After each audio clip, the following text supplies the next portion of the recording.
Speaker number 5 is Gene Jelly with Snow Scraper. With Snow Scraper, Gene Jelly.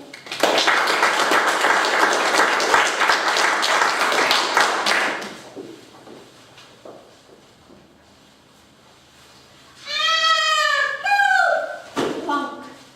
That was the sound of my latest snow adventure. Growing up in the hot, dry climate of Johannesburg, not known for getting any snow, I always jump at the opportunity to go have some fun in the snow.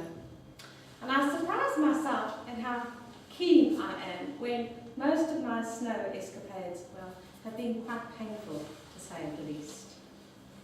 I think the tone was set right at my first sighting. I was at school in class when all of a sudden we noticed the sky had changed. It had begun to snow. It hadn't snowed in Johannesburg for over 20 years. Most of us had never seen snow before in our lives. The teacher said, as soon as we finished our assignment, we could go out and play. I was so excited that on my way downstairs, I slipped and went plonk on my bottom, right in front of the headmistress and the visiting superintendent. I hadn't even made it to the snow, and I was down. My second experience was nerve-wracking. Many years later, we moved to Canada, and we were invited up to Whistler for a long weekend of skiing fun. My husband Keith and our buddies were accomplished skiers. So, while they were daredeviling up and down the mountain, I decided to accomplish the art of snowshoeing.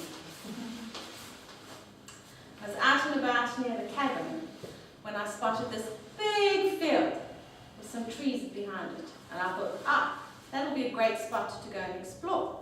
But first, I needed to go back to the cabin and put on my snowshoes.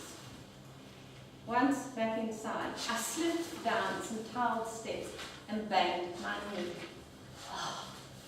Pain was excruciating. I could barely move. And that was the end of my afternoon's adventure. Spent the day on the couch. But that evening, when all the friends got gathered, spoke about all they got up to, I thought, I was going to walk across that field and go see that forest, when I saw the blood drain from their faces. Because that was no field, but a lake.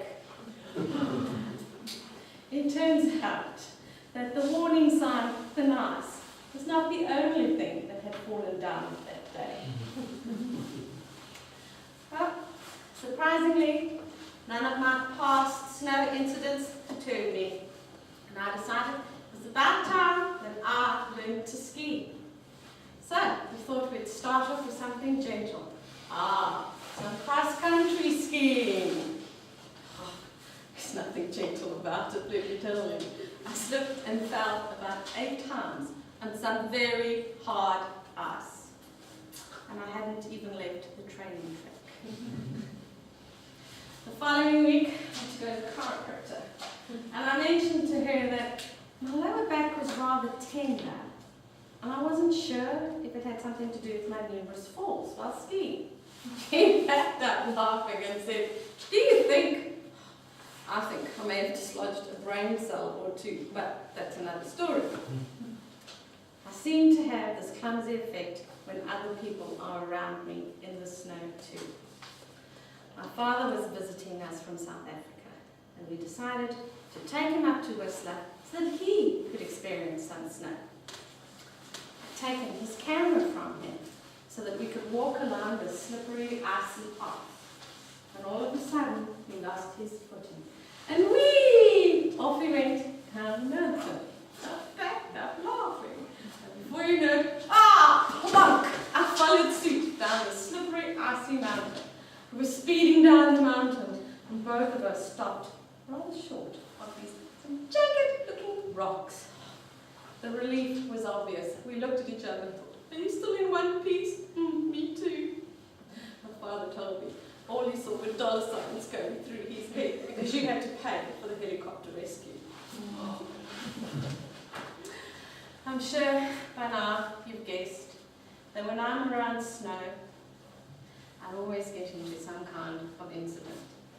But it's nothing like the serenity when I'm sipping a hot cup of chocolate, sitting in the safety of a cafe, watching the snow and the goings on. How's that serenity?